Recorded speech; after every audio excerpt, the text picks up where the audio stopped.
de Dieu dit cette parole est certaine, ça veut dire que c'est la vérité, non? Mais la vérité selon qui? Selon lui-même. Selon lui. Oh, Mais non, donc ce qu'il dit là, c'est faux. je n'ai pas dit que c'est faux. Mais Je n'ai donc c'est pas la dit que c'est vérité, non? faux. Tu crois à ce qu'il dit Mais, ou ce qu'il dit, c'est faux. Comme ça, on laisse. Si tu ne mais- crois pas à ce qu'on dit, on laisse. non, j'ai dit, hein, moi, je connais le jeu par lequel là vous voulez nous Non, amener. non. Vous Il n'y avez a commencé pas à un dire tout à jeu. l'heure que vous avez dit que Mon frère, ainsi dit l'Éternel. Ainsi dit l'Éternel n'est pas sûr, ok. n'apparaît pas Laissons. là-bas Je sur laisse ces l'ainsi paroles. dit le Seigneur. On laisse. D'accord. Et Ainsi dit le deuxièmement, Seigneur. sachez que On laisse. Paul parle selon lui. Mon Je peux vous frère. poser. Oui. Non, on laisse d'abord, mon frère. Non, si tu me dis Paul parle selon lui, ne lisez plus la Bible. C'est pourquoi les gens quittent les églises actuellement, mon frère, parce que vous Non, non, racontez tout non, et non. n'importe quoi. Est-ce que ce que Non, je non, vais non, lire non, là, non. c'est la vérité? Écoute d'abord, mon frère. Est-ce que ce que Oui. je vais lire là, c'est la vérité ou c'est le mensonge? C'est la parole, c'est la Bible. Je ne dirais pas que c'est le C'est mensonge. la Bible, c'est le mensonge ou c'est la vérité? C'est la vérité. D'accord. Donc, lisons. C'est la vérité, non? Tu dis amen à ce qu'on va lire. Allons-y, lisez. Cette parole est certaine. Donc, ça veut dire que cette parole, c'est la vérité. Bon, on n'a même plus besoin de dire c'est la vérité, puisque la Bible, c'est la vérité selon vous. Si quelqu'un aspire à la charge d'évêque, c'est quoi un évêque? C'est quelqu'un qui sert Dieu. C'est quelqu'un qui sert Dieu. Oui. Donc, Joël Tatou, c'est un évêque. Un évêque, on peut le dire, hein, c'est quelqu'un qui dirige l'église. Hein. C'est quelqu'un qui dirige l'église, quelqu'un qui enseigne, Oui, non? oui. Qui enseigne, oui. D'accord.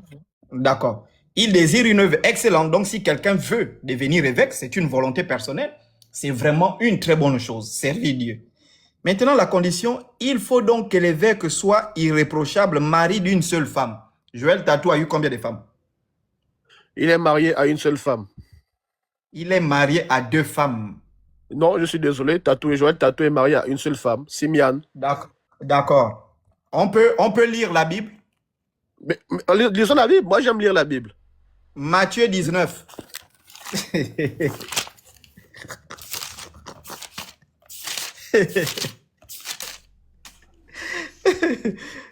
D'accord. Matthieu 19. Verset. À partir du premier verset, on va lire. D'accord. D'accord. Lorsque Jésus eut achevé ses discours, il quitta la Galilée et alla dans le territoire de Judée, au-delà du Jourdain. Ensuite, une grande foule le suivit et là, il guérit les malades. Les pharisiens l'abordèrent et lui dirent, pour l'éprouver, est-il permis à un homme de répudier sa femme pour un motif quelconque? Est-ce que tu peux me donner la raison pour laquelle Joël Tatou a répudié sa première femme? Je ne sais pas pourquoi il a répudié sa première femme. Donc, ça veut dire que toi, tu remets en cause les propos de Jésus, qui dit qu'on ne peut pas répudier sa femme. Est-ce qu'on peut continuer jusqu'en bas? Nous arrêtons pas. Mais on continue, mon frère. La réponse de Jésus. Mon frère. Oui, écoutez la réponse. Mon frère, on continue. On continue. D'accord. C'est justement où je t'amène, mon coco. Donc. Oh, non, pas mon coco. Non. Il répondit, n'avez-vous pas lu que le Créateur au commencement fit l'homme et la femme? Et qu'il dit, c'est pourquoi l'homme quittera son père et sa mère, s'attachera à sa femme, et les deux deviendront une seule chair. Ainsi, ils ne sont plus deux, mais ils sont une seule chair. Que l'homme donc ne sépare pas ce que Dieu a joint. Ensuite, verset 7, pourquoi donc, lui dit-il, Moïse a-t-il prescrit de donner à la femme une lettre de divorce et la répudier? Il leur répondit, c'est à cause de la dureté de votre cœur que Moïse vous a permis de répudier vos femmes. Au commencement, il n'en était pas ainsi. Verset 9. Mais je vous dis que celui qui répudie sa femme, sauf pour infidélité, et qui en épouse une autre comme un adultère. Maintenant, voilà. La première femme de Joël Tatou, oui. La première femme de Joël Tatou, elle a fait une sortie sur Internet pour dire « Je n'ai jamais trompé. Si j'ai trompé Joël Tatou, venez me mettre en prison. » Il a répudié pourquoi? Mais il n'y a que Joël Tatou qui pourra vous répondre à cette question. Maintenant, mais justement, la femme est sortie. Elle a dit « Je n'ai jamais trompé mon mari. » Si le motif du divorce est la tromperie, je n'ai jamais trompé cet homme. Mais il a divorcé avec moi pour épouser une autre. Or, celui qui fait ça, d'après Jésus, il est quoi? D'après ce qu'on vient de lire. C'est un adultère. Oui, si c'est pas C'est un par, adultère. si c'est pas par, par infidélité, oui. Si Selon ce la n'est pas parole de par Dieu, oui. infidélité, le seul motif, d'après ce que Oui. Jésus dit, le seul motif pour lequel on peut répudier sa femme, c'est si elle t'a trompé. Maintenant, la femme de Joël Tatou a dit, je n'ai jamais trompé mon mari. La femme là, son témoignage encore sur Internet. Jamais. Maintenant, si elle n'a jamais trompé le mari, pour quel motif il va la répudier pour se remarier à Sémiane?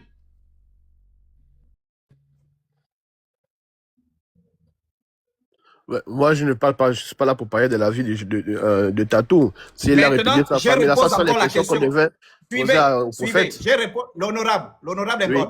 Maintenant, oui, compte tenu de ce que je viens de te démontrer là, je repose la question, est-ce que Joël Tatou est un vrai pasteur? oui, Joël Tatou est un vrai pasteur. Mon frère, c'est pourquoi on va fermer les églises.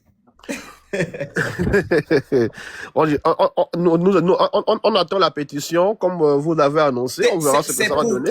C'est Ça ne pourquoi, donnera rien. Suivez. Non, regarde, mon frère, ça ne Ouais. donnera rien.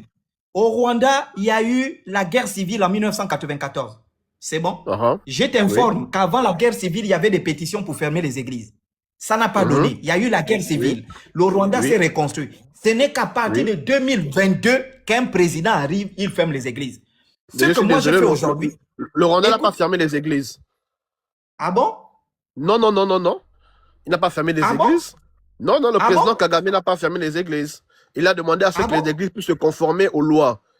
Il a demandé à ce que les églises puissent se conformer aux lois. Ça veut dire quoi? Mais ça parle qu'il ferme les églises.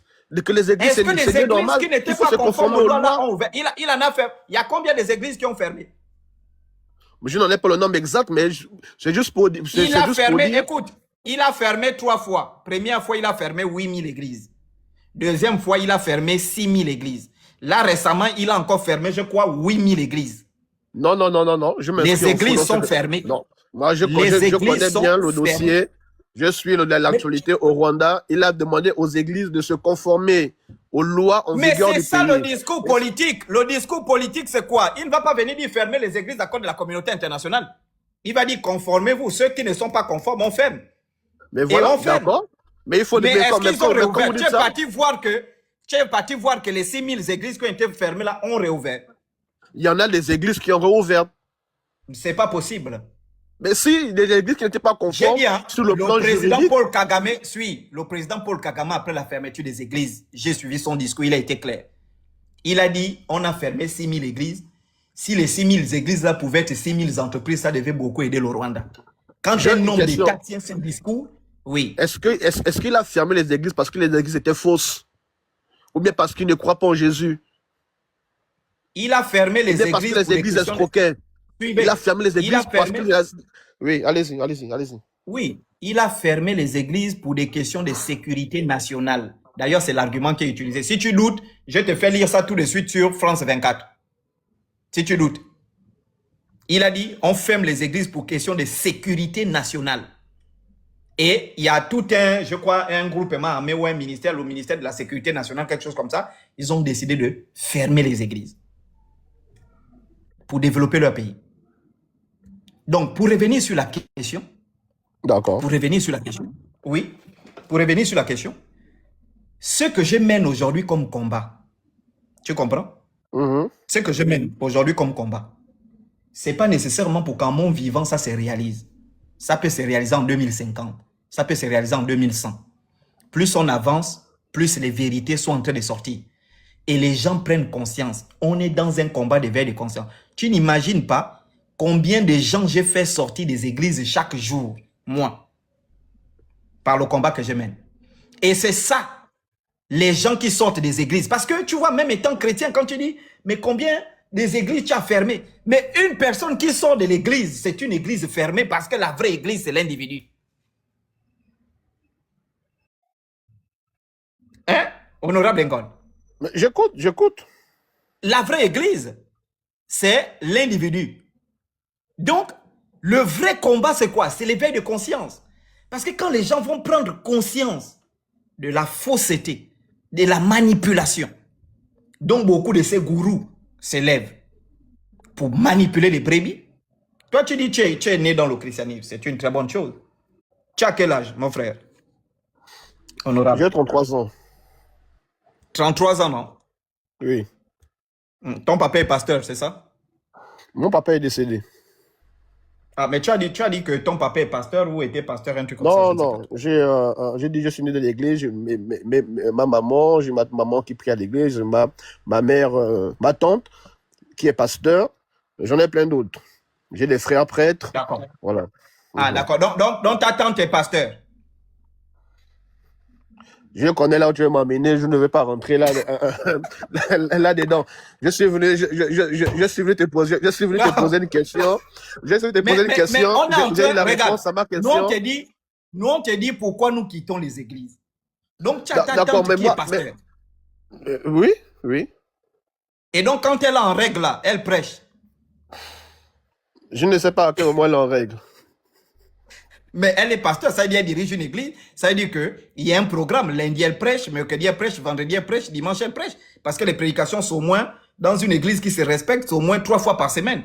Mais au pire des cas, on peut prêcher toute une semaine ou 5 jours. Donc, ta tante, qui est homme de Dieu là, elle est en règle et elle prêche Jésus-Christ en étant en règle. Et les brebis égarées écoutent. Les brebis ne sont pas égarées. Bon, ça sont tes expressions. Les brebis du Seigneur Jésus, hein, l'immortel Jésus-Christ, le Seigneur, le roi des rois, sont là assis, en train d'écouter une femme en règle prêcher. Vous avez dit tout à l'heure que vous faites que par votre combat, les gens sortent de l'église. Aujourd'hui, si une personne sort de l'église, il y a 3 personnes qui rentrent pour accepter le Seigneur. Mais la Bible dit quoi? Écoute, oui. La Bible dit quoi? Il y a plus de malheur à un berger de perdre une brebis que de perdre 99. C'est faux, la Bible ne dit pas ça. Je m'inscris en faux, c'est faux. C'est faux. La Bible dit quoi? La Bible ne dit pas ça. Dis-nous ce que la Bible dit. Dis-nous ce que la Bible dit. C'est toi, moi je t'ai dit que la Bible ne dit pas ça. Mais dis-nous ce que la Bible dit. Dis-nous ce que la Bible dit. Non, je ne rentre pas. Dis-nous ce que la Bible dit. Ce que vous devez comprendre, c'est quoi? Ce que vous devez comprendre, c'est quoi? Deuxièmement, ce que tu dis, c'est vrai. Mais si tu regardes la tendance aujourd'hui, moi je fais le tour du Gabon. Tu arrives dans tout le nord, toi tu es fan. Tu es fan. Tu arrives dans le nord, tu vas trouver, ce sont les paroisses, donc les églises catholiques et l'église évangélique. Donc vos bêtises là déjà de réveiller, tout ça, ils ne sont pas là-bas. Tu vas trouver quelques boutiques. Tu pars dans le sud, en province, tu vas trouver rarement, vous êtes concentré ici en ville. C'est en ville que vous êtes concentré à cause d'une banque, l'argent. Libreville, Port-Gentil, Franceville et Mwanda, parce qu'il y a l'argent. Et dans votre groupement là, votre business, le cartel des églises, il est miné à 95% par les entrepreneurs étrangers. Ça veut dire qu'on retrouve... on retrouve les statistiques que vous donnez là, 95%. Vous les tirez d'où? Le ministère de l'Intérieur avait fait sortir, tu peux retrouver sur Internet le nombre des églises qu'il y a au Gabon, les statistiques sont là-bas. Tu peux trouver ça sur Internet. Et je peux revenir demain faire le live où tu viens de mentir. Il y avait pratiquement 6500 églises, rien qu'à Libreville, si je ne me trompe pas. 6500 églises, d'après le recensement qu'ils ont eu à faire. Et donc, les statistiques sont publiques. Moi-même, après l'affaire de l'indépendance, j'irai encore prendre ces statistiques au CEDOC. Et il y a 95% dans votre business, les pasteurs congolais, les pasteurs centrafricains, les Camerounais, les Béninois, les Gabonais ne forment que 5% dans le business. La preuve en est que tous les jours, ce sont ces étrangers-là qui viennent remplir les stades, remplir les gymnases ici. Le business. Je n'ai jamais écouté un pasteur gabonais aller remplir des stades au Congo, en Côte d'Ivoire, partout, c'est faux. Il n'y a que eux qui viennent. Donc, dans le business, là, vous êtes déjà dominé par les étrangers. Le secteur est miné par les étrangers. Et la plupart, j'ai dit, hein, la plupart des brebis que vous avez, moi, j'ai fait l'église. Je connais l'église. La plupart des églises, des gens qui sont dans les églises, 99% ne sont pas des croyants, sont des hypocrites. J'ai dit 99% sont des hypocrites. Elles viennent chercher le mariage, elles viennent chercher le travail, elles viennent chercher les enfants. Ils viennent parce que on a dit les sorciers vont le tuer. Il vient parce qu'il a peut-être fait un accident. Il ne vient pas parce qu'il a la foi de la vérité. C'est pourquoi vous allez voir dans ces églises-là.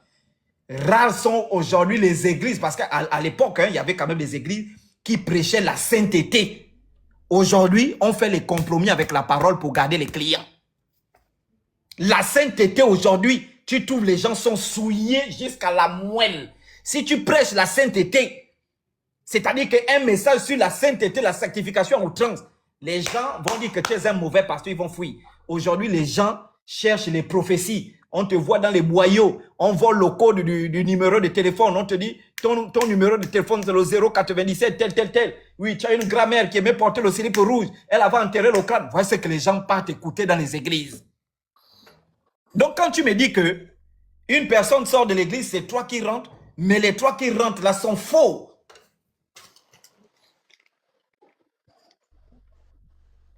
C'est pourquoi toi, en tant que quelqu'un qui a grandi dans l'église, mais tu allais exhorter même les gens à quitter les églises. Parce que Jésus n'a jamais laissé des églises. Jésus a laissé des églises, si. Le nom de l'église que Jésus a laissé, c'est la... Mais écoutez, quand vous lisez la parole de Dieu, on parle de l'église d'Éphèse, on parle des églises, d'accord? Et même la parole de Dieu nous demande d'être fidèles à nos églises. Mais regarde, je ne peux plus, je vais préférer descendre parce que je ne vais pas me faire sanctionner par un pasteur parce que je n'ai pas demandé l'autorisation avant de monter, vous voyez. Mais c'est juste pour vous dire, c'est juste pour vous dire que la même manière dont vous dites qu'il y a des fausses églises, sachez qu'il y a des vraies églises et que la puissance de Jésus est réelle. Hein, il ne peut pas avoir des vraies églises. Toi, par exemple, tu vois, oui. Regarde, là tu as peur, un humain. Tu as peur de te faire sanctionner par un humain. Au lieu d'avoir peur de te faire sanctionner par Jésus. Au lieu de dire que je vais descendre du lac parce que j'ai peur que le Saint-Esprit, que le Saint-Esprit, que Dieu me sanctionne, tu dis, j'ai peur que mon pasteur me sanctionne. Un humain qui se masturbe, un humain qui suce les seins, un humain qui lèche le corps, tu as peur qu'il te sanctionne. Oui, et je le dis fièrement. Et je le dis fièrement, nous avons, au sein de notre communauté, nous avons des règles. Je ne suis pas un simple fidèle, je suis quand même l'un des responsables au sein de ma communauté. Alors, il y a des choses que je ne peux pas me lever. Tu es responsable de quoi? Je ne peux pas me lever et le faire par moi-même. Donc, tu es responsable de quoi? Je l'affirme et je le réaffirme. Je n'ai pas de me demander d'autorisation avant de monter sur le live. Tu es responsable de quoi? Non, je ne veux pas, on comprend ça seulement comme ça, que je ne suis pas un simple fidèle dans mon assemblée. Donc, voici pourquoi je dis qu'il faut que je demande la permission. C'est notre règlement. C'est le règlement. Ça n'a rien à voir avec ce que vous voulez. Est-ce que tu peux demander la permission à ton pasteur, tu viens avec lui? Venir avec lui aussi. Au live? Non, il ne peut pas venir lui sur ce live. Ah bon? Non. Et il dirige une église de combien de personnes? Non, ça, c'est pas important. Si tu veux, hein, c'est bon, papa, excusez-moi de vous tutoyer. Non, regarde, tu peux, regarde. Si vous voulez, moi, je peux t'inviter. Moi, je peux t'inviter. Je viens avec mon équipe de communication poser des questions. Il n'y a pas de souci. Oui, ça, par contre, ça peut bien se faire. Vous pouvez, moi, je peux vous inviter à l'un de nos cultes. Vous venez rencontrer mon homme de Dieu. Et je suis sûr que lorsque vous allez le rencontrer, vous allez rester, vous n'allez plus partir. Écoutez d'abord, je viens avec mon équipe de communication. J'organise un live Facebook. On pose les questions à ton pasteur en direct. Ok, je lui demanderai si c'est possible et puis je vous reviendrai. D'accord, il n'y a pas de souci. Je vous donne le numéro de... J'ai un numéro, j'ai vos coordonnées. Vous l'avez donné au début du live lorsque... Vous voulez amener les femmes enceintes chez les gangas pour avoir les enfants là. Donc, non, mais j'ai pas donné. Je suis en train de réfléchir parce que j'avais commis l'erreur de donner l'un de mes numéros privés là. Jusqu'aujourd'hui, vraiment, les gens t'appellent, ils font des appels vidéo à 1 heure, 2 heures, c'est compliqué. Donc, il y a un numéro par contre d'un collaborateur qui, voilà, vous pouvez joindre un membre de mon équipe qui va justement vous allez prendre attache avec lui, comme ça. J'organise là, je viens poser les questions à ton pasteur. Tu vois? Ok. Donc, tu ne veux pas dire... attends, donc tu ne veux pas dire le nombre de brebis que le pasteur dirige? Non, je ne dirai pas le nombre. Mais pourquoi? Mais comme je vous le dis, je suis monté là sans l'autorisation de mon responsable. Je ne viendrai pas D'accord, donner prenez d'abord le numéro. informations. Prenez d'abord le numéro. 066. Donc, non, moi je ne travaille pas avec les dames. Je n'ai pas des dames. Moi je ne suis pas un faux pasteur pour coucher les fidèles. Voilà, je travaille avec des hommes. Ok. Et une zone homme. Voilà. Donc, vous êtes quoi? Diacre, c'est ça? Donc, au moins, Non, je vais non, avertir. je ne suis ni pasteur, ni diacre, ni évangéliste. Je suis juste à l'église, mais je n'occupe un poste de responsabilité. Dernière question. Tu es marié quand même à l'église? Non, je ne suis pas encore marié. Ah bon? Mais Non, tu non. occupes des responsabilités sans être marié? Bien sûr. Enfin, tu es en contact avec les sœurs de l'église, tout ça, les veillées de prière et tu n'es pas marié. Je ne suis pas marié. Puisque tu as grandi dans l'église, donc depuis que tu es né, tu n'as jamais touché la femme. Je ne suis pas là pour répondre à tes attaques. Je dis juste que je ne suis pas marié. Est-ce que c'est une attaque, frère? Ce sont des questions. Regarde, frère, tu es venu me poser une question. Je t'ai répondu, tu m'as posé une question. Moi aussi, je te pose maintenant des questions, tu dis que je t'attaque. J'ai répondu à plusieurs de vos questions. Donc voilà. J'ai répondu à plusieurs de vos questions. Mais voilà, on demande juste, est-ce que tu es puceau? C'est tout, depuis que tu es né dans l'église, puisque tu as grandi, est-ce que tu es puceau? Il s'agit de ma vie personnelle. Je ne viendrai pas l'étaler ici sur un TikTok. Mais attends, il y a des filles ici. Je ne rentrerai pas dans le piège. Je connais tellement vos stratégies. Il y a quelqu'un qui est vierge ici.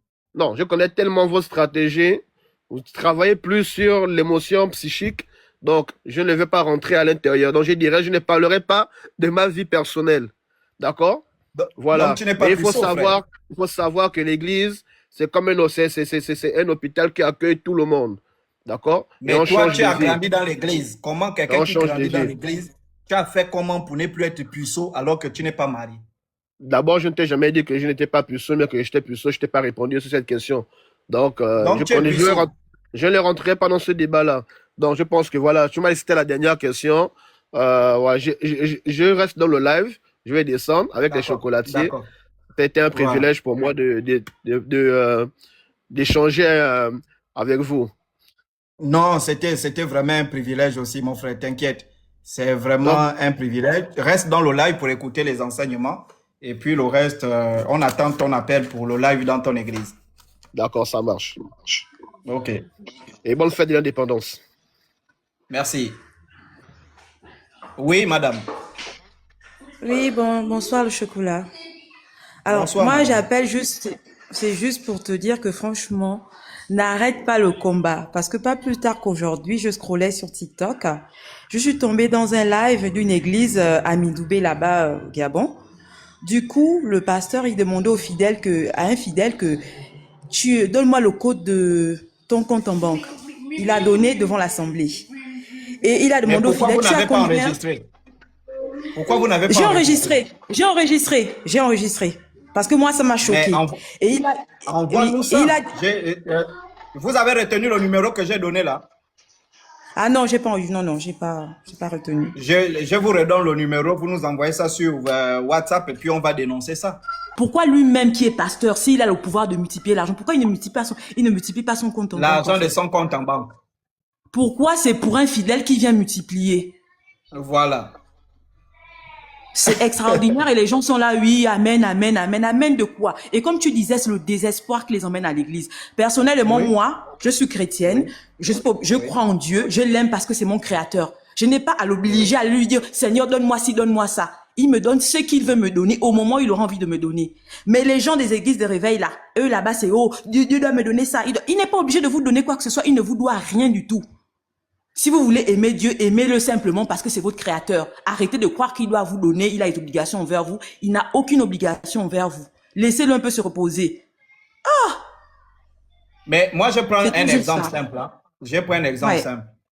Vous voyez ChatGPT, non? C'est une création humaine. C'est une intelligence artificielle. Est-ce que ChatGPT t'a déjà demandé de l'eau ou bien le courant? Tu te connais, ChatGPT te dit non, vraiment, s'il te plaît, mon créateur...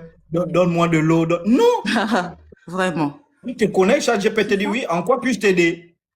C'est tout. C'est une intelligence qui est autonome, etc. Mais, et c'est le désespoir. Vous savez, c'est la pauvreté. Hein? C'est le désespoir et la pauvreté. Oh là là. Les gens sont très pauvres. Ils doutent de leur capacité. Et puis, ils se disent que, s'en allant, je ne sais pas. Et il n'y a pas seulement la pauvreté, la facilité, la vie de la facilité. Vous voyez? C'est-à-dire que vous allez voir une jeune fille, au lieu de se battre, c'est-à-dire faire l'école, ou je ne sais pas, entreprendre, vraiment chercher avec le talent qu'elle a, si elle s'est préparée, ouvrir peut-être des petits trucs. Moi, je prends l'exemple, hein, dans l'un des appartements, j'habite dans plusieurs quartiers, mais dans l'un des quartiers où j'habite, il y a une petite fille, elle est venue me voir quand je descendais du véhicule, elle est venue me voir, tonton Choco, c'est mon anniversaire. J'étais touché, j'ai pris quelque chose, je lui ai donné, j'ai dit joyeux anniversaire. 5 jours plus tard, la petite l'a ouvert un petit truc où elle fait les braises, tout ça, tout ça. Elle doit être en 5e ou en 4e. Donc, vous voyez, c'est-à-dire qu'il y a des enfants qui peuvent... Oh, c'est comme ma soeur. Non, non, j'ai muté pour pas que l'enfant, elle est en train de crier dans ta chambre. Mais je suis là. Donc, ce qui est là, c'est quoi? Le truc, c'est que la petite a ouvert le business avec le peu d'argent que je lui ai donné pour son anniversaire. Mais nous avons des femmes. Et on va dire, si vous regardez ces églises-là, dans une église de 100 personnes, il y a au moins 80 femmes. Et ces femmes-là, il faut bien regarder le profil. Ce sont des femmes, excuse-moi, je n'ai pas de problème. 15 ans, 16 ans, 17 ans, 18 ans, 19 ans, 20 ans, elle était spécialiste. Elle avait un doctorat dans les avortements. C'est-à-dire qu'elle était chimiste. Voilà, prendre le Nescafé, boire. Ou encore prendre le Nescafé avec le coca, boire. Prendre le Doliprane, prendre et après, les elle se retrouve à chercher les enfants. Enlever la grossesse. Vous voyez, hein, pendant qu'en 4e, dans le programme gabonais, on montre comment calculer le cycle, comment calculer la date de l'avènement des règles, les règles régulières, le cycle de 28 jours, le cycle de 33 jours, le cycle de 36 jours. On montre comment calculer. Elle n'est pas dedans. Elle part, elle prend le bancal, elle met dans le con. Allez, quand ça rentre, elle prend le Nescafé plus le coca. Elle boit, l'enfant sort. Voilà, des chimistes, vraiment, ce qui montre que les Africains sont très intelligents. Voilà. Et elle termine. À 30 ans, quand elle se marie maintenant, je veux les enfants. Les 4 enfants que tu avais là, tu as cabiné à 20 ans. Les enfants sont aux toilettes. Il y a pire. On passe s'asseoir dans les églises. Ce sont ces gens-là. Tu écoutes, quand Gouka arrive, elle quitte, elle passe s'asseoir en train de pleurer. Oh Seigneur, sauve mon mariage. Mais il ne pourra rien sauver. Il ne pourra rien sauver. Est-ce que vous voyez? Mais je vois. Oh, moi, je suis consciente de tout ça. Hein. C'est révoltant de voir. Et pour te donner même un indice, le pasteur en question, il avait déjà été mis aux arrêts parce qu'il avait commis un miracle. Celle qui était devenue enceinte là en 30 secondes. Tu te rappelles de l'histoire? Voilà, c'est le même en question. En tout cas, je t'envoie la vidéo. Hein. Je me suis dit, bah lui, il n'a pas compris. Hein, il recommence encore ces miracles-là. C'est triste. Franchement, les gens sont vraiment désespérés. La pauvreté, là, pareil. Je vous dis que ce pays-là, vraiment... c'est aussi la pauvreté d'esprit, hein, parce qu'il y en a qui ont de l'argent, mais qui se retrouvent dans ces églises-là parce qu'ils sont désespérés. C'est le désespoir. Mais maman, le problème, c'est quoi? Le problème, c'est que quelqu'un peut avoir de l'argent. Vous voyez? La personne a l'argent, non? Mais la personne, c'est un exemple simple. Tu vas voir une belle femme, elle a de l'argent, elle a la voiture, elle a l'argent, mais elle sort avec un franc-maçon, par exemple, qui tourmente sa vie. Depuis qu'elle sort, elle ne comprend plus sa vie, elle voit des mauvais esprits, elle voit... Donc, elle a l'argent, mais spirituellement, elle n'est pas en paix. Hein? Mais si tu vois la manière dont elle cherche l'argent, là, ce sont des gens... Tu écoutes, il y a une boîte de nuit là-bas, elle est là-bas. Elle cherche là-bas, elle est là-bas. Ceux qui disent en bas là, oh oui, ils portent plainte. Je n'ai pas cité le nom de quelqu'un. J'ai parlé d'un fait de société qui s'était passé. Donc, simplement, ça donc ne venait pas me dire, ils portent plainte. Je n'ai pas cité le nom de quelqu'un. Non, tu n'as cité le nom de personne. J'ai juste expliqué un fait, c'est tout. Voilà. Voilà, non, il n'y a pas... Bon, allez, Chocolat, merci beaucoup et bisous à toi. Je reste en bas. Merci beaucoup. Je t'envoie la vidéo. Ok. Voilà, donc, messieurs et dames, c'est malheureusement ça. Hein, c'est triste, je vous dis, dans ces boutiques du réveil. C'est triste.